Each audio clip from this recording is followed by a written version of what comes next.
Assalamualaikum warahmatullahi wabarakatuh. Alhamdulillahi ala ihsani wa syukru lahu ala taufiqihi wa amtinani. Wa asyhadu an la ilaha illallah wahdahu la syarika lahu ta'ziman li sya'nih. Wa asyhadu anna Muhammadan ad-da'i ila ridwani. Allahumma salli wa sallim wa ala alihi wa ashabihi wa ikhwani.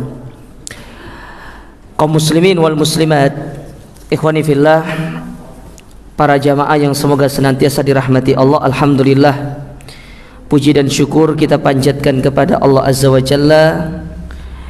Di kesempatan yang berbahagia ini Allah kembali mempertemukan kita dan mengumpulkan kita di dalam majlis yang mulia ini, di dalam salah satu rumah di antara rumah-rumah Allah, di dalam salah satu taman di antara taman-taman surga yang ada di dunia.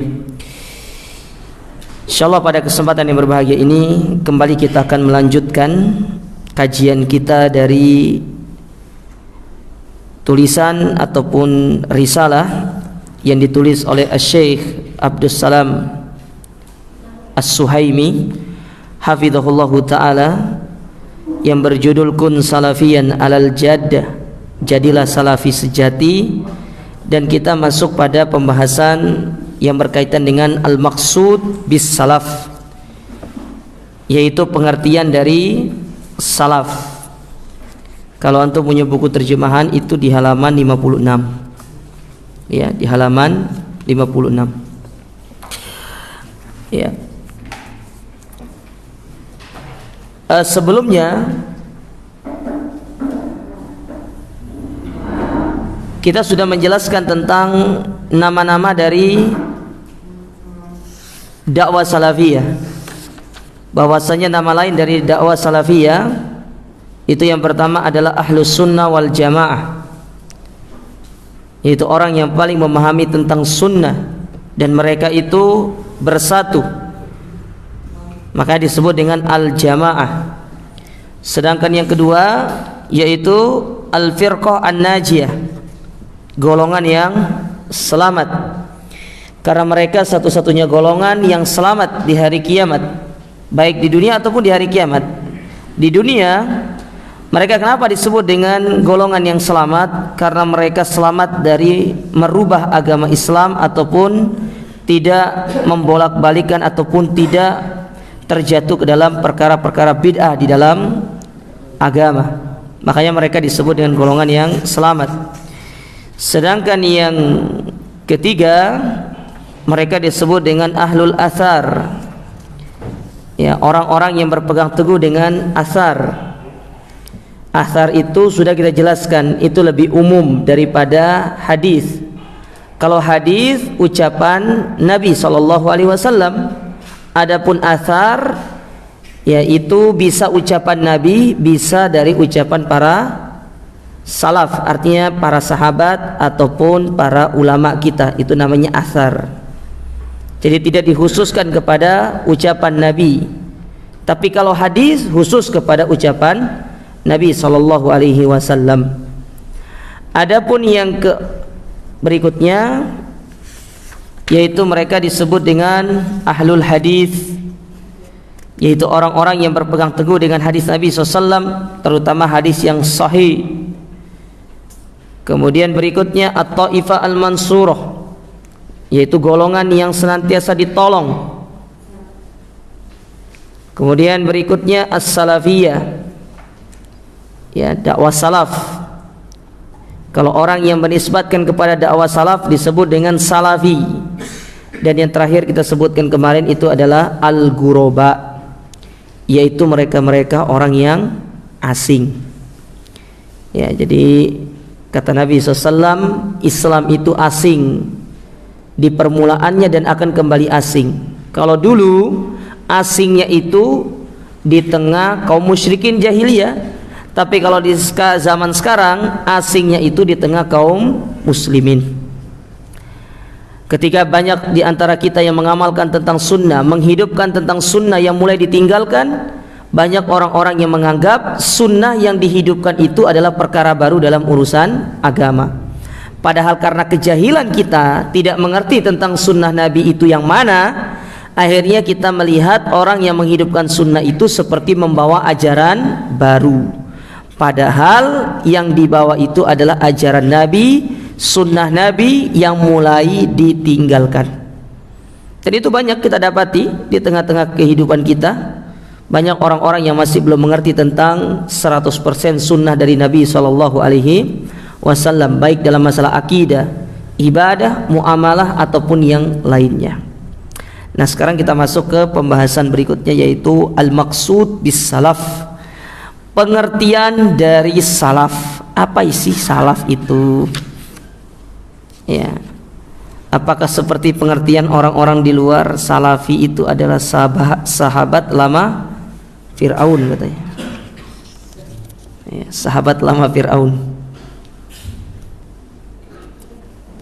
Itu tuh orang ngomong kayak gitu tuh orang nggak punya hujah, jadi nggak tahu cara untuk membantah dakwah salaf itu. Akhirnya diberikan lakop-lakop yang aneh. Sahabat lama Fir'aun, salafi itu adalah salah pilih. Ya. Sekarang muncul lagi orang apa namanya, dai yang lucu lagi, pakai akal dong sayang.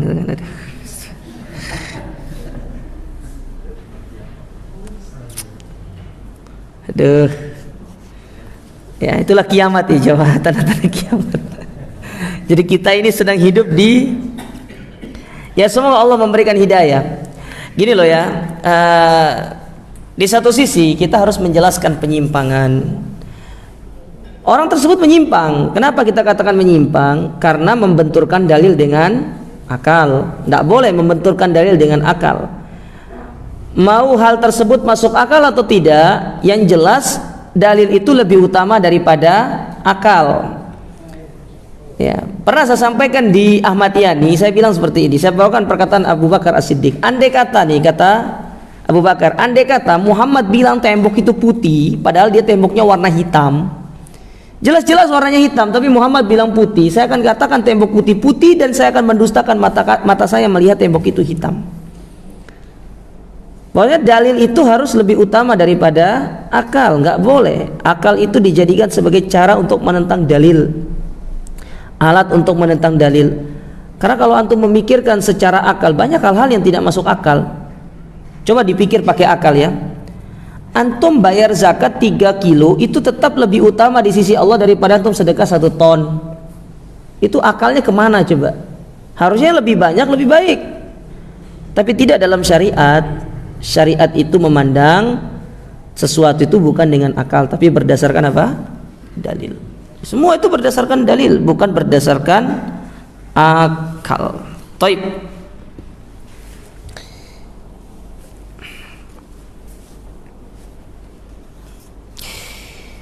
Nah, dikatakan di sini al-maqsudu bis salaf. Pengertian dari salaf. Taqaddama fi ma madha at-ta'rif al-lughawi bi makna salaf. Sungguh telah datang kepada kita beberapa pengertian secara bahasa tentang makna salaf. Ya. Wa ammal makna al-maqsud bis salaf fil istilah faqad ikhtulifa fi dzalika ala aqwalin iddatin. Adapun makna secara istilah ini yang diperselisihkan oleh para ulama. Taib. Saya ulangi dikit. Salaf secara bahasa itu artinya orang-orang terdahulu, itu namanya salaf secara bahasa. Ya, itu secara bahasa. Salaf itu adalah orang-orang terdahulu. Ini sifatnya umum jamaah. Ya. Mana maksudnya salaf itu adalah orang-orang terdahulu? Contoh ya, antum sebagai bapak itu salaf buat anak antum. Karena antum datang lebih dulu daripada anak antum. Ada gambaran sampai di sini? Ya, saya ulangi lagi.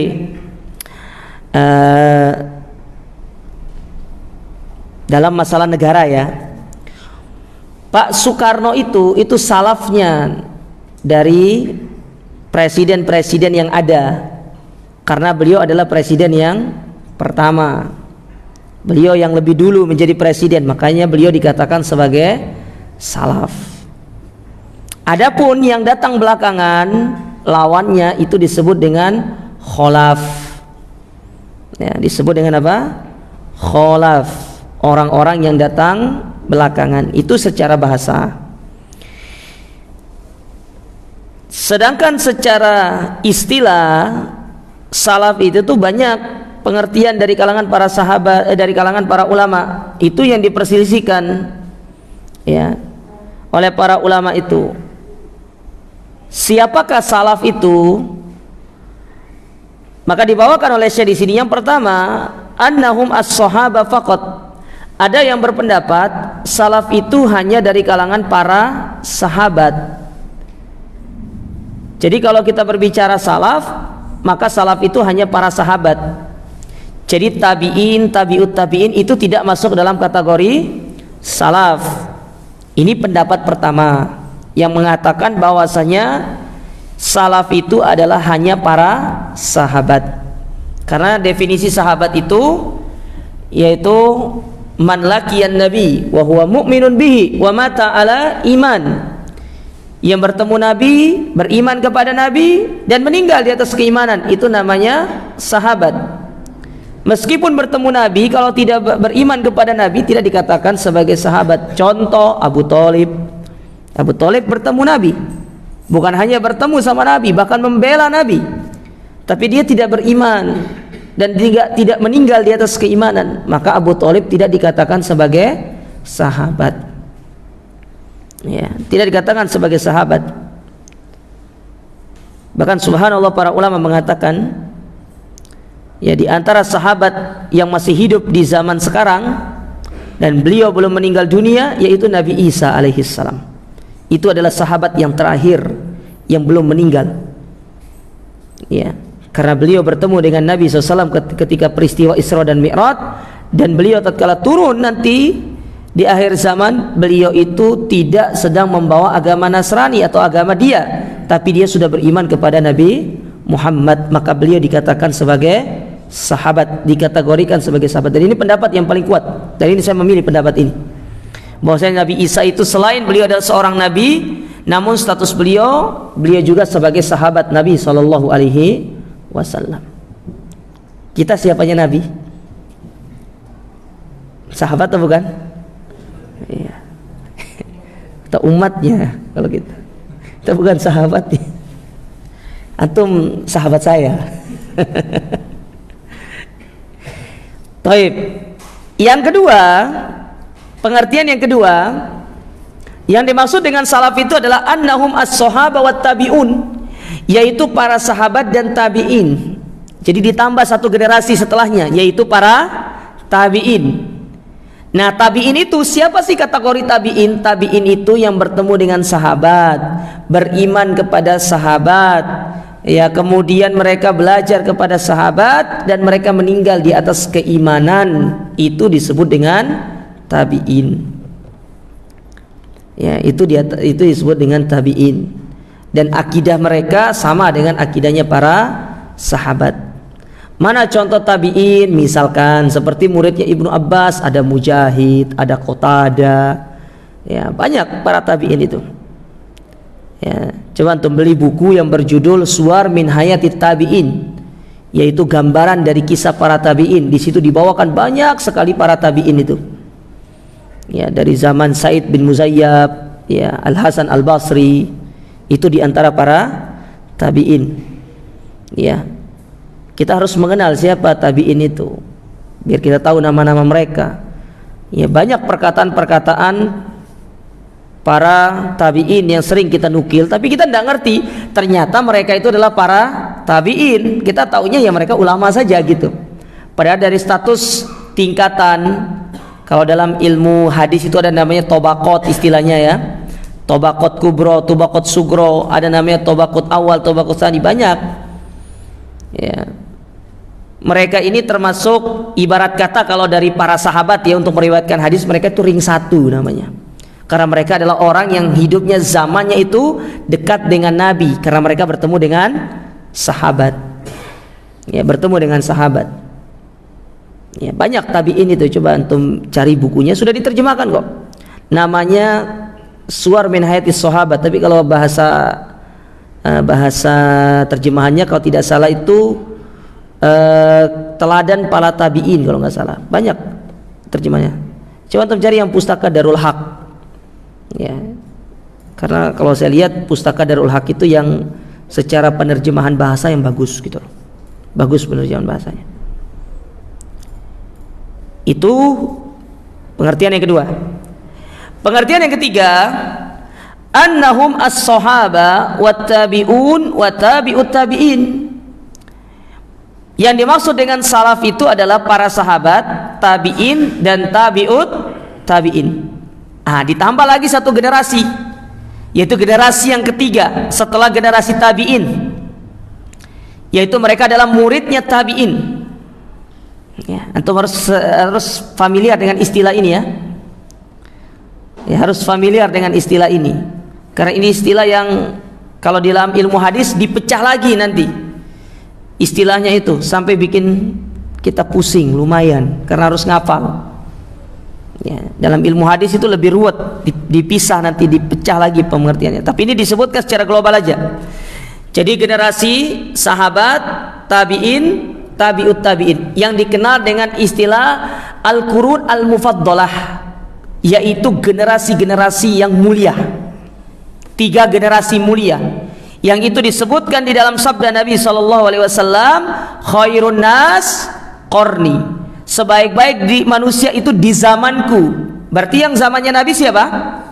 Sahabat. Summal ladina yalunahum, kemudian yang setelah mereka berarti siapa? Tabi'in. Summal ladina yalunahum, kemudian yang setelah mereka berarti tabi'ut tabi'in. Ya, makanya mereka itu dikatakan sebagai al-qurun al-mufaddalah, orang-orang yang hidup di zaman yang mulia. Ya. Hidup di zaman yang mulia karena mereka masuk ke dalam hadis Nabi SAW tadi. 3 generasi awal yang disebutkan oleh Nabi. Khairun nasi qarni, summal ladina yalunahum, summal ladina yalunahum. Kemudian yang setelahnya, kemudian yang setelahnya. Kalau kita generasi keberapa ini? Generasi keberapa kita? Kita hidup di abad ke-15. Berarti generasi ke-15 kita ini ya. Taib. Itu yang nomor 3. Adapun yang nomor 4, pengertian nomor 4 yang dibawakan oleh penulis di sini, annas salaf man kana qoblal khamsi mi'at, yaitu mereka-mereka yang hidup sebelum tahun ke-500 Hijriah. Jadi sebelum tahun ke-500 Hijriah itu mereka dikatakan siapa? Salaf. Ya. Berarti mereka-mereka yang hidup pada abad ke-5 sampai akhir. Karena kalau sudah masuk 501 berarti dia sudah masuk ke awal permulaan abad ke-6. Berarti mereka itu salaf adalah orang-orang yang hidup dari abad pertama sampai abad ke berapa? Ke-5. Dan di sini banyak para sahabat, ada tabi'in juga, tabi'ut tabi'in, bahkan Al-Imam Malik itu adalah generasi abad ke-3 Hijriah. Ya. Generasi abad ke-3 Hijriah. Beliau itu lahir di abad kedua tapi meninggal di abad yang ketiga. Ya, jadi Imam Abu Hanifah dulu di abad yang kedua, akhir dari abad kedua, kemudian masuk ke dalam abad yang kedua, ketiga beliau itu, karena beliau meninggal kalau nggak salah 204 Hijriah, betul? Betul atau tidak? Iya saja sudah. Nanti cari lagi lah. Ya. Nah, Imam Abu Hanifah, Imam Malik, Imam Syafi'i, baru Imam Ahmad. Karena Imam Syafi'i lahir, Abu Hanifah meninggal. Imam Syafi'i itu lahir, Abu Hanifah meninggal. Ya. Imam Syafi'i lahir itu kalau tidak salah 204 Hijriah. Makanya antum pikir ya, antum coba pakai logika. Nah, di sini kita pakai logika. Gimana ceritanya ada orang yang mengatakan bahwasanya akidahnya Imam Syafi'i itu adalah Maturidiyah, sementara Maturidiyah itu hidup pada abad yang keempat kalau nggak salah, 4 Hijriah. Gimana ceritanya Imam Syafi'i berakidah dengan orang yang belum lahir?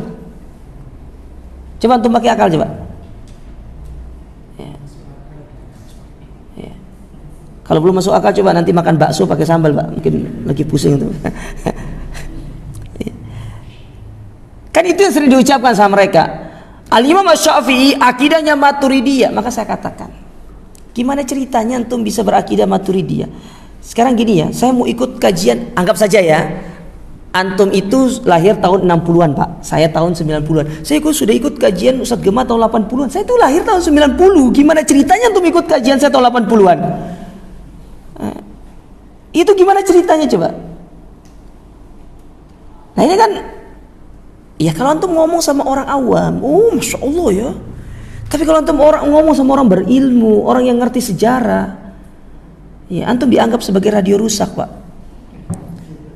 Loh iya, maksud nggak masuk akal gitu loh. Itu sama halnya dengan antum katakan bahwasanya Ibnu Abbas itu muridnya Imam Malik. Ya duluan siapa? Ibnu Abbas atau Imam Malik? Ya Ibnu Abbas. Ibnu Abbas sahabat, Imam Malik itu generasi tabi'ut tabi'in. Gimana ceritanya sahabat jadi murid tabi'ut tabi'in? Pakai akal dong. Di sini baru pakai akal dong sayang.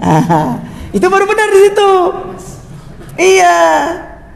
Baru benar untuk pakai akal di situ. Tapi kalau antum katakan tadi Imam Syafi'i akidahnya Maturidiyah, sementara Al-Imam Al-Maturidi itu lahir jauh setelah Imam Syafi'i lahir, bahkan hampir mau mendekati usia meninggal. Lah gimana ceritanya Imam Syafi'i berakidah dengan akidahnya Maturidiyah? Kecuali kalau antum katakan Imam Syafi'i itu berakidahnya Abu Hanifah, masuk akal karena Abu Hanifah duluan. Ini enggak, Imam Syafi'i dikatakan berakidah yang orang yang belum lahir, maka tidak masuk akal. Ya. Maka saya di sini mengkampanyekan akal sehat kepada antum ya. Akal sehat yang sesuai dalil jemaah, bukan yang bertentangan dengan dalil. Ya. Nah ini hati-hati. Kadang-kadang kita diselipkan syubhat-syubhat seperti ini, sehingga membuat orang-orang itu, oh iya ya. Dan saya herannya juga, kenapa kaum muslimin itu tidak mau mengambil akidahnya Imam Syafi'i? Ada apa dengan akidah Imam Syafi'i itu? Ada yang salah? Apakah ada yang salah dengan akidah beliau? Kenapa kita harus mengambil hanya fikih madhabnya, sementara akidahnya antum tidak ambil? Kenapa harus antum mengambil akidah dari imam yang lain? Kenapa tidak mengambil akidahnya Imam Syafi'i? Andai kata Imam Maturidi dengan Imam Syafi'i itu satu, niscaya apa yang diimani oleh Imam Maturidi pasti akan diimani oleh Imam Syafi'i, kan seperti itu logikanya. Tapi kenapa antum mengambil dengan cara yang berbeda?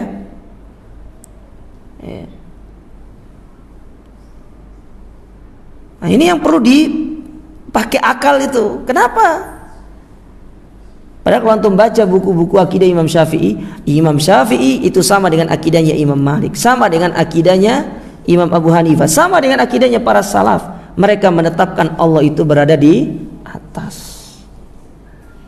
Ya, gara-gara Imam Syafi'i menetapkan Allah berada di atas, makanya mereka tidak mengikuti akidah Imam Syafi'i. Andai kata Imam Syafi'i mengatakan Allah di mana-mana, insya Allah diambil itu akidahnya Imam Syafi'i. Cuma masalahnya Imam Syafi'i menetapkan Allah itu di atas, akhirnya ditolak. Nah ini yang perlu dipahami jemaah sekalian. Ya, padahal kalau untuk baca akidahnya Syafi'i, ada buku di rumah itu tebal segini, akidah Imam Syafi'i. Bagaimana metode Imam Syafi'i di dalam menetapkan akidah, beliau bawakan dalam kitab beliau yang sangat tebal. Bahkan apa yang disampaikan oleh murid beliau itu apa yang didengar langsung dari Al-Imam Asy-Syafi'i, seperti yang disampaikan oleh Imam Al-Muzani. Al-Muzani itu murid Imam Syafi'i plek selama beliau itu berada di Mesir. Ya, makanya ada sebuah buku namanya Syarhus Sunnah lil Muzani. Itu muridnya daripada Al-Imam Asy-Syafi'i. Dan apa yang disampaikan oleh Al-Imam Al-Muzani dalam kitabnya itu sama dengan apa yang disampaikan oleh Nabi SAW dan para sahabatnya. Artinya tidak ada penyimpangan, tidak ada perbedaan. Kalau memang benar-benar kita itu memiliki satu akidah. Ya. Tapi kita kembali ke sini.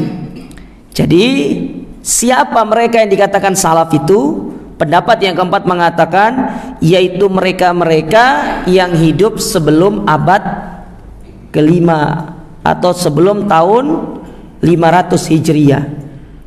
Ya. Sebelum abad ke-6 atau sebelum tahun 500 Hijriah. Berarti mereka yang hidup dari tahun pertama, tahun ke-100, tahun 200 sampai tahun yang ke-499 Hijriah, itulah mereka dikategorikan sebagai salaf. Karena yang setelahnya itu sudah tidak dikatakan sebagai salaf. Taib. Wa yas'amu ashabu hadzal qaul annahu madhhabun yuhaddad bi fatratin zamaniyatin muayyanatin la yata'addaha. Ya, kemudian kata Syekh di sini, kata Syekh Abdul Salam, beliau mengatakan, dan pemilik pendapat ini menganggap bahwa salaf adalah madhab yang dibatasi dengan batas waktu tertentu dan tidak melampauinya. Ya, namun dalam masalah ini kita lebih condong kepada pendapat jumhur. Jumhur itu mengatakan salaf itu adalah mereka-mereka yang berpegang teguh dengan apa yang diimani oleh Nabi dan para sahabat serta generasi-generasi terbaik dari umat ini, meskipun mereka itu hidup di abad ke-6, ke-7, ke-8, ke-9 Hijriah, ataupun hidup di abad ke-11 Hijriah, nggak ada masalah. Mereka tetap dikatakan sebagai salaf, karena yang dihitung itu adalah mengimani dan meyakini seperti apa yang diimani oleh Nabi dan para sahabatnya. Ya. Makanya dalam pengertian jumhur ini termasuk ulama-ulama yang hidup di abad ke-7 seperti Ibnu Taimiyah, kemudian Imam Ibnul Qayyim, Al-Imam Ibnu Katsir misalkan, ya, mereka itu disebut dengan para salaf. Ya, mereka disebut dengan para salaf. Ya, dan kalau kita pikir, coba lihat bagaimana para ulama-ulama yang hidup di abad ke-7, ke-8 Hijriah, luar biasa juga. Ya, lihat Ibnu Taimiyah, bagaimana Ibnu Taimiyah rahimahullahu taala, beliau di waktu masih belia sekitar umur 15 tahun kalau tidak salah, beliau itu sudah bisa berdebat dengan seorang ateis dan menjadikan orang ateis itu kalah hujjah. Usia 15 tahun. Lah kita 15 tahun ngapain, Pak? Ya, masih cari jangkrik di sawah. Ya, kita masih ingat dulu di sawah, pergi ke sawah kan, musim jangkrik itu, ambil senter cari jangkrik, krik bunyinya di sini, ternyata jangkriknya di sana. Ya, itu sampai orang tua saya marah-marah cari saya, kamu kemana cari jangkrik? Ya, lumayan kan dijual 1.001 zaman dulu. Kalau sekarang jual jangkrik 10.000 itu 1 kilo, Pak. Lah itu Ibnu Taimiyah luar biasa keilmuannya. Ya, apalagi kita berbicara dengan ulama-ulama yang hidup sebelum beliau, ulama abad ke-6, abad ke-5 itu banyak sekali. Al-Imam Al-Bukhari, bagaimana Imam Bukhari? Antum lihat kecerdasan dari Al-Imam Al-Bukhari luar biasa. Akidah Imam Al-Bukhari mengatakan Allah di atas. Lihat, anehnya kita nih kaum muslimin ini ya, giliran akidah Imam Bukhari nggak dipakai, tapi Sahih Bukhari dipakai. Padahal di dalam Sahih Bukhari itu semuanya Imam Bukhari itu menetapkan tentang akidah beliau di dalam Sahih Bukhari itu. Beliau memilih hadis-hadis yang sesuai dengan akidah beliau. Nah, aneh. Hadisnya dipakai tapi akidah Imam Bukhari tidak dipakai.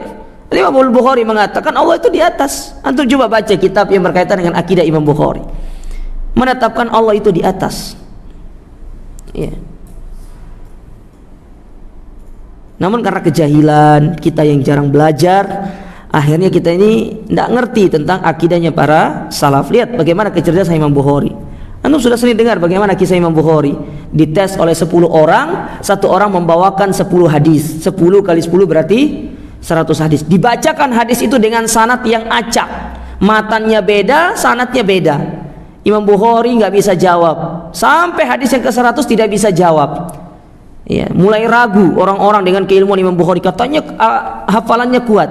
Maka selesai 100 orang itu membacakan hadisnya, barulah 10 orang itu membacakan 100 hadis, barulah beliau membenarkan adapun perawinya yang ini sebenarnya matannya di situ, matan yang itu rawinya di sini, ini begini, dibenarkan 100 hadis itu sama beliau setelah diacak. Kita, Pak, baru diacak satu aja sanatnya itu sudah keblinger kita itu. Ya, pulang-pulang cari Panadol. Bayangkan Imam Bukhari 100 hadis diacak sanatnya sama beliau, tapi dibenarkan. Para ulama luar biasa keilmuannya. Ya. Tapi katakan di sini, Summa innal fikral islami tatawwara ba'da dzalika ala yadi rijalihi. Ya, kemudian ya Islam itu mulai berkembang setelah banyaknya tokoh-tokoh, ya banyaknya ulama-ulama yang hidup setelah itu. Maka setiap zaman itu punya ulama. Bahkan sampai para ulama itu memiliki nama yang hampir sama, cuma belakangnya beda. Ada seperti namanya Ibnu Hajar Al-Haytami, ada namanya Ibnu Hajar Al-Asqalani. Beda belakangnya doang, tapi sama-sama Ibnu Hajar. Begitu pula ada ulama yang hampir mirip namanya dengan tokoh Ahlul Bid'ah. Ya. Yaitu ada namanya Ibnul Arabi, ada namanya Ibnu Arabi. Saya mau tanya dua antum itu. Ibnul Arabi sama Ibnu Arabi, mana yang Ahlus Sunnah, mana yang Mu'tazilah? Ibnul Arabi atau Ibnu Arabi? PR. Bulan depan kita tanya. Ya.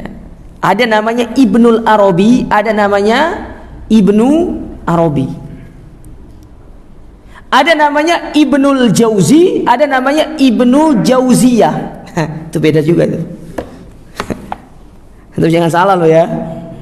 Ibnul Jauzi dengan Ibnul Jauziyah, Al-Jauziyah itu beda. Itu dua pengarang kitab yang beda. Jangan sampai salah. Nah, itu juga nggak tahu bedanya. PR bulan depan. Dua PR antum. Ibnu Arabi dengan Ibnul Arabi, sedangkan satunya itu Ibnul Jauzi dengan Ibnu Jauzi. Nah, itu nanti tolong dicari Pak. Ya saya tanya dulu pertama nanti Pak Tamirnya. Taib.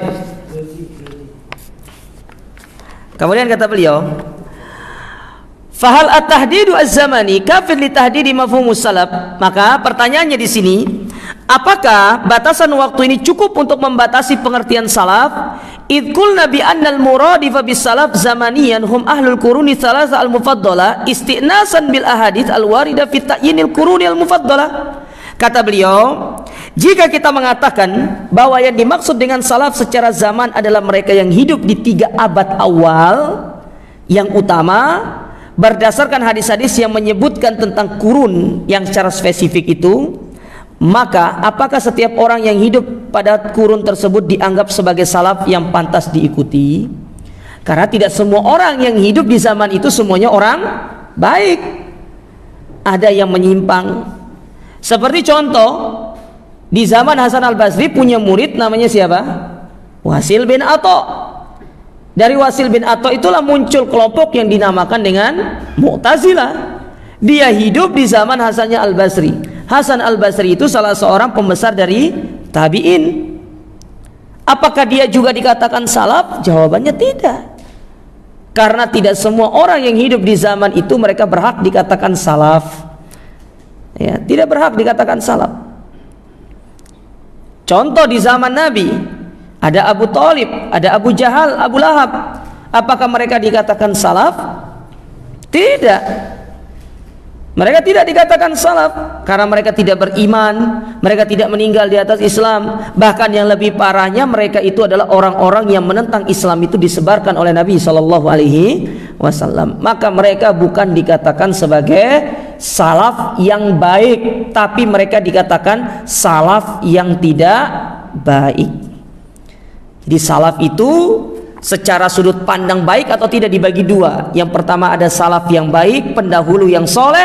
Ada namanya salaf toleh, pendahulu yang tidak soleh. Jadi ada soleh, ada toleh. Maka jangan namakan antum dengan toleh, karena artinya tidak baik, lawan dari soleh. Yang namanya Pak Toleh di sini tolong nanti pulang akikah ulang ya. Ya. Itu tidak baik nama itu. Ya. Banyak nama-nama yang tidak baik yang perlu untuk ditinggalkan, seperti yaitu tadi Toleh, ya Herman. Ada namanya Pak Herman di sini? Kalau ada diganti namanya Pak Herman, itu artinya rugi. Baru tahu loh.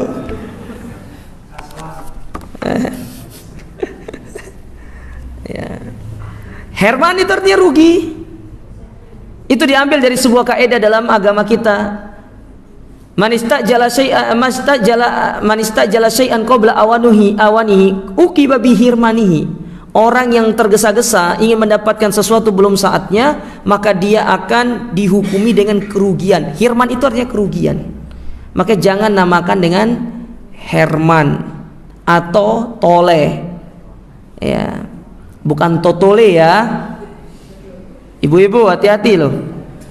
Ya, bilang sama pedagang nanti, Pak, Bu, enggak boleh jual Totole ini enggak baik ini. Itu Totole, ini Toleh. Toleh, to ya alif lam ha kecil, Toleh. Ya. Jadi kata soleh itu sotnya diganti to. Soleh dengan toleh. Nah, itu yang artinya buruk, toleh itu. Ya. Nah, maka kata beliau, karena tidak semua orang yang hidup di zaman itu mereka adalah orang-orang yang baik, nggak semua. Kalau kita berdasarkan hadis tadi, fahal na'tabiru kullaman asya fi hadhil qurun salafan yu'tada bihi. Maka apakah setiap orang yang hidup di zaman itu dikatakan sebagai salaf yang harus diikuti? Jawabannya tidak. Contoh lagi, ya, siapa namanya? Dzulkhuwaisirah. Dia sebagai salaf, tapi bukan salaf yang baik. Dia sebagai salaf yang buruk, terkhusus bagi orang-orang Khawarij. Karena dari dia itulah Khawarij itu muncul. Karena Nabi pernah mengatakan akan muncul dari orang-orang ini, yaitu orang-orang yang akan keluar dari ketaatan kepada penguasa. Benar, Dzulkhuwaisirah itu adalah orang yang pertama kali melakukan pemberontakan, dan itu yang dilakukan kepada Nabi SAW dengan mengatakan, i'dil anta ya Muhammad, keluar engkau wahai Muhammad. Karena ingat ya, pemberontakan itu bukan hanya pemberontakan yang keluar ke jalan kemudian ingin melengsarkan, tidak. Pemberontakan itu bisa dengan ucapan, bisa dengan pemikiran. Itu dikatakan pemberontakan namanya. Makanya ada istilah namanya Ghazwatul Fikr, perang pemikiran.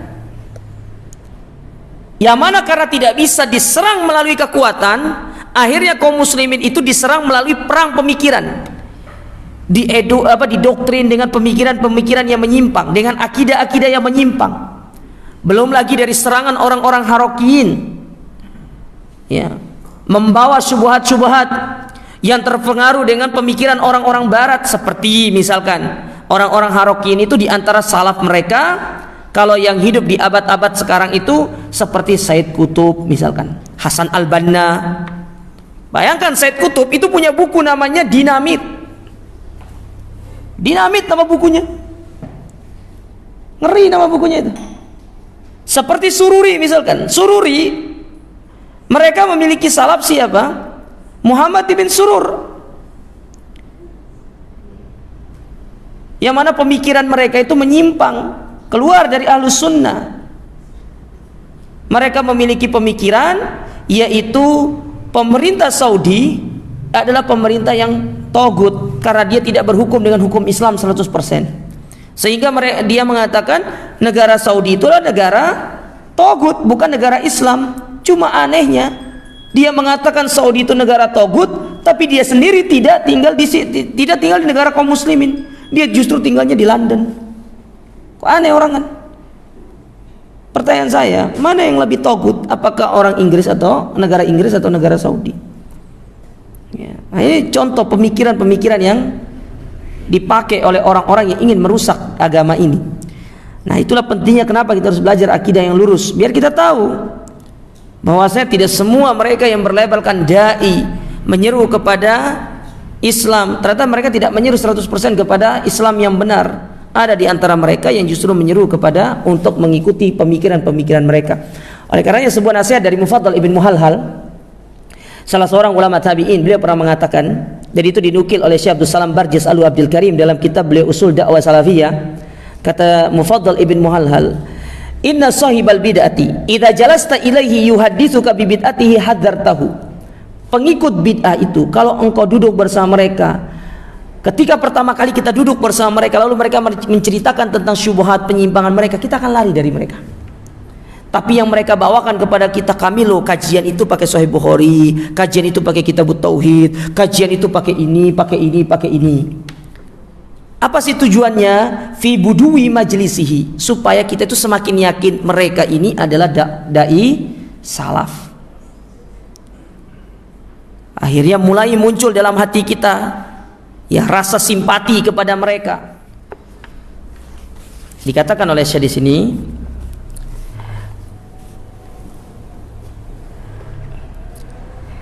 jadi beliau ingin menjawab pertanyaan tadi, apakah salaf itu hanya terbatas pada 3 zaman yang disebutkan oleh Nabi SAW itu berdasarkan hadis tadi? Ya, maksudnya apakah dengan Nabi hanya menyebutkan 3 zaman itu hanya mereka yang pantas dikatakan sebagai salaf? Berarti kalau kita mengambil dari hadis Nabi SAW yang mengatakan sebaik-baik manusia di zamanku, kemudian yang setelahnya dan setelahnya, berarti salaf itu hanya terbatas pada generasi tabi'ut tabi'in. Berarti yang datang setelahnya itu mereka bukan dikatakan generasi salaf, tapi sudah masuk dalam kategori generasi khalaf. Taib. Maka beliau mengatakan la syakka anna dzalika ghairu sahih. Maka tidak bisa dipungkiri pernyataan ini kurang tepat. Wa annal ijabata ala hadha tasaul hiya an-nafyu. Ya, jawaban pasti dari pertanyaan tersebut adalah tidak. Faqad harajat katsirun minal firaq wat tawaif fi hadhihi al-fatrah az-zamaniyah. Karena di zaman tersebut banyak sekali kelompok-kelompok yang muncul, terkhusus kelompok sekarang itu, Pak. Lihat ya, Nabi pernah bersabda dalam sebuah hadis, umatku akan berpecah belah menjadi 73 golongan. 72 diancam masuk neraka, 1 yang dijamin masuk surga. Ingat, ini sifatnya ancaman, bukan sebagai penetapan atau bukan sebagai takyin pasti mereka akan masuk dalam api neraka. Tidak, itu hanya sebagai ancaman. Tergantung nanti penyimpangan mereka itu sejauh mana. Karena ada penyimpangan itu yang hanya sifatnya masih statusnya dosa besar, tapi ada yang penyimpangan itu sampai pada kekufuran. Kalau penyimpangannya sampai pada kekufuran, lalu mereka tidak bertobat, meninggal di atas penyimpangan itu yang bisa jadi menyebabkan mereka itu masuk ke dalam api neraka selama-lamanya. Oleh karenanya para ulama, di antara kata Syekh Abdul Razak, beliau menyebutkan di dalam kitab beliau, yaitu sebentar saya ingat dulu kitabnya, saya lupa, Al-Qawaidul Arba kalau tidak salah, ya Qawaidul Arba kalau tidak salah, saya lupa ingat ya, Qawaidul Arba. Beliau menyebutkan bahwasanya selamat dari api neraka itu dibagi 2. Yang pertama, selamat secara duhul. Duhul itu artinya masuk tapi dia berpotensi untuk keluar. Itu namanya duhul. Jadi masuk neraka tapi tidak selama-lamanya. Dia akan keluar lagi sampai masa diazabnya selesai. Tapi ada yang kedua namanya khulud. Duhul, jadi yang kedua ada namanya khulud. Khulud itu artinya kekal, tidak akan keluar selama-lamanya. Itulah yang akan dirasakan oleh orang-orang kafir, oleh orang-orang musyrikin yang mereka itu meninggal di atas kekufuran dan kesyirikan yang tidak mereka bertobat kepada Allah Subhanahu wa taala. Taib. Kita kembali ke penyimpangan tadi. Nah, Nabi menyebutkan di zaman beliau itu sudah mengeluarkan hadis umat Islam terbagi menjadi 73 golongan. 72 diancam neraka, 1 dijamin surga. Dari 73 itu, Pak, itu muncul dari 4 kelompok besar. Jadi cikal bakalnya itu 4. Dari 4 ini kemudian beranak pinak. Yang pertama Syiah Rafidhah. Itu yang pertama. Ya. Yang kedua Khawarij. Ya. Yang ketiga Qadariyah. Qadariyah itu muncul di zaman Abdullah ibnu Umar. Nabi sudah meninggal dunia. Di zaman para sahabat, Abdullah ibnu Umar ketika datang orang-orang dari Irak datang ketemu kepada Abdullah ibnu Umar. menceritakan ada satu kelompok di sana yang mana mereka itu menolak tentang Allah itu memiliki takdir. Bahwasanya manusia itu tidak ada kehendak. Manusia itu seperti boneka yang digerakkan oleh pawangnya. Jadi apa yang dilakukan oleh pawangnya itu akan dilakukan oleh manusia. Jadi mereka tidak memiliki kehendak. Dan mereka mengingkari tentang Allah itu memiliki ilmu. Sehingga mereka mengatakan Allah itu tidak mengetahui sesuatu sebelum sesuatu itu terjadi. Mereka menolak tentang ilmu Allah. Itu namanya kelompok Qadariyah. Nah, yang keempat itu namanya Mu'tazilah. Ya.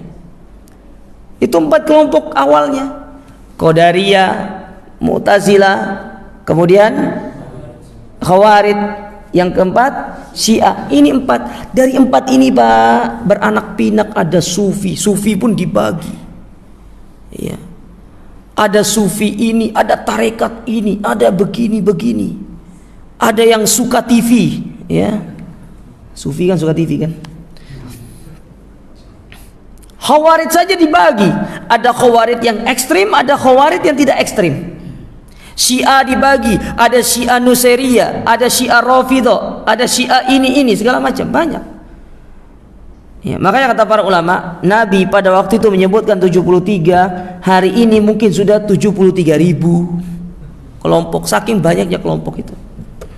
Dalam salaf sendiri ada nggak kelompok? Ada jamaah tahdzir yang suka tahdzir, ada jamaah yang ini segala macam, banyak. Ya.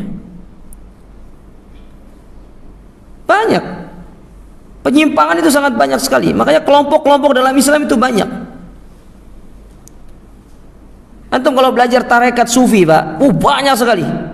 Ada tarekat namanya tarekat Qadari, ada namanya tarekat Naqsabandiyah, ada nama tarekat Satoriyah, ada nama tarekat ini, ada nama tarekat ini, ada yang menggabungkan 2 tarekat itu.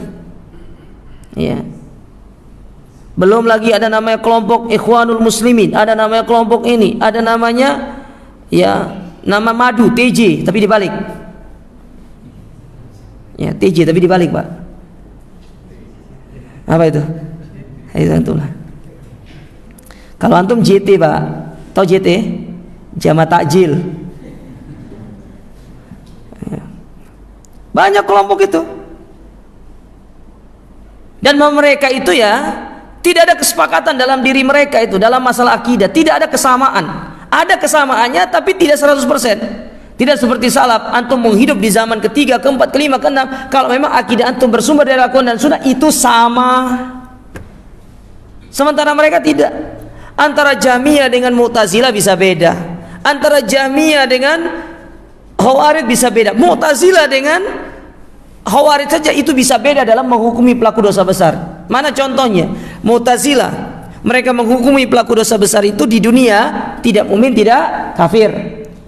Ya, artinya dia itu kalau terjatuh dalam dosa besar, statusnya bukan mukmin, bukan kafir. Ibarat kata kalau antum mau bicara gini, antum itu tidak di dalam, nggak di luar, kira-kira di mana? Hah? Kira-kira di mana? Antum tidak di dalam, tidak di luar gitu. Tidak di atas, tidak di bawah. Ya. Tidak di kiri, tidak di kanan. Terus antum di mana? Di tengah-tengah. Ya. Nggak ada istilah tengah-tengah mereka. Antum tidak hidup dan mati. Berarti antum gini apa ini? Gentayangan berarti. Ya.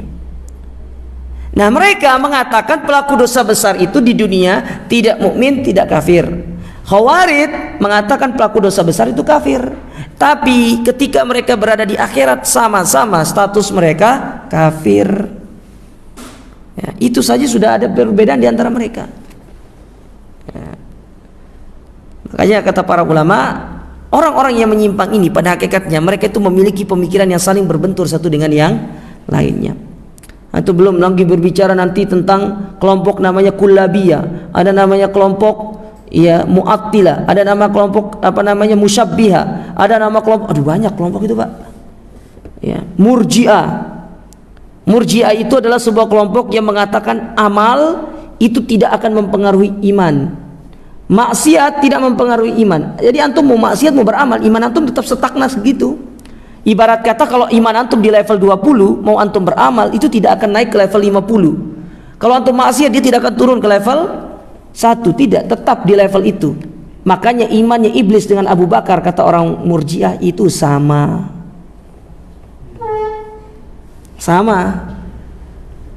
Kata dia begitu. Tapi kita katakan Ahlus Sunnah memiliki konsep bahwasanya iman itu bisa naik, bisa turun. Nah, makanya kata Syekh di sini itu kurang tepat kalau kita hanya mengkhususkan salaf itu adalah mereka-mereka yang hidup di zaman itu. Tidak, karena di zaman itu tidak semuanya orang baik, ada orang yang buruk, ada orang yang menyimpang.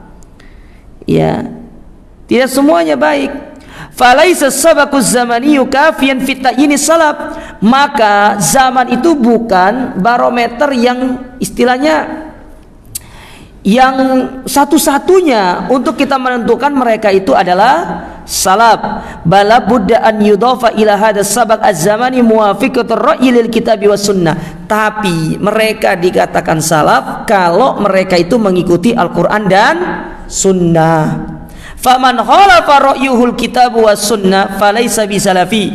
Maka mereka-mereka yang menyelisih Al-Quran dan Sunnah, meskipun hidup di zaman sekarang atau di zaman dulu, mereka tidak berhak dikatakan sebagai salaf. Tidak berhak dikatakan salaf. Ya. Wa in asya baina dhahraini as-sahaba wat tabi'in. Meskipun mereka itu hidup di zaman para sahabat dan tabi'in. Ya, karena orang itu dikatakan salaf, Pak, kalau mereka itu mengambil akidah dari Al-Quran, Sunnah, sesuai dengan apa yang dipahami oleh orang-orang yang mulia dari umat ini. Ya. Oleh karena itu kita katakan, meskipun kita hidup di zaman sekarang, tapi kalau kita berakidah, mengambil akidah seperti apa yang dipahami oleh para sahabat, para tabi'in, maka kita pun berhak dikatakan sebagai orang-orang yang mengikuti salaf. Makanya orang yang mengikuti salaf itu dikatakan sebagai salafi. Jadi salafi itu adalah sebuah penisbatan yang kita menisbatkan diri kita kepada orang yang kita ikuti dari orang soleh, umat yang baik ini. Oleh karena jamaah sekalian, ya saya katakan lagi, dari pendapat yang dibawakan oleh beliau ini tidak cukup atau tidak hanya dibatasi dengan zaman, tapi salafi itu adalah mereka-mereka yang berpegang teguh dengan akidah yang lurus, akidah yang benar, yang berdasarkan dari Al-Quran dan Sunnah Nabi Sallallahu Alaihi Wasallam. Tapi mungkin ini bisa kami sampaikan pada kesempatan yang berbagi ini. InsyaAllah kita lanjutkan pada pertemuan berikutnya. Aku qouli hadza subhanakallahumma rabbana bihamdika asyhadu an la ilaha illa anta astaghfiruka wa atubu ilaik. Wassalamualaikum warahmatullahi wabarakatuh.